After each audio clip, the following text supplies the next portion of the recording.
₹1 पीक विमा बंद होणार? लाखो बोगस अर्जांमुळे समितीची शिफारस.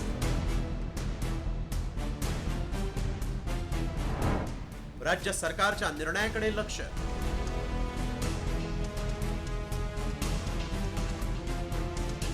शेतकऱ्यांना ₹1 पीक विमा योजना सुरू केली खरी, मात्र आता यात मोठा गैरव्यवहार समोर आल्यामुळे ही योजनाच बंद करण्याची शिफारस कृषी आयुक्तांच्या समितीने केली. राज्यातल्या अनेक जिल्ह्यांमध्ये नापीक जमिनी, मंदिरं, पेट्रोल पंप, हॉटेल्सच्या जागांवरही पीक विमा काढल्याचा धक्कादायक प्रकार समोर आलाय.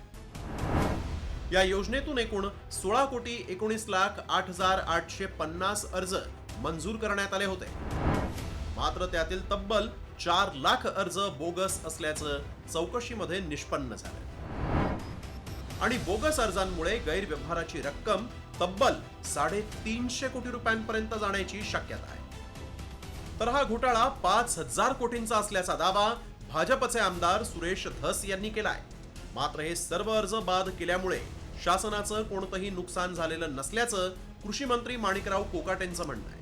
समितीनं शिफारस केली असली तरी त्याबाबत चर्चा करून निर्णय घेण्यात येईल असं कोकाटेंनी सांगितलं.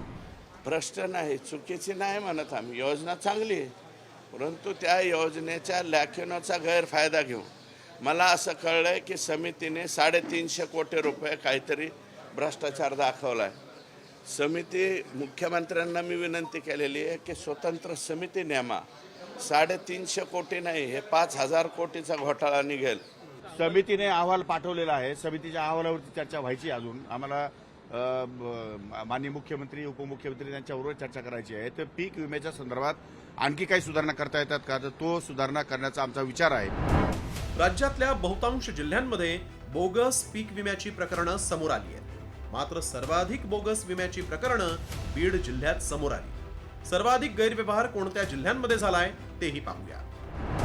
बीड 1,09,264, सातारा 53,137, जळगाव 33,786, परभणी 21,315, सांगली 17,217 अर्ज.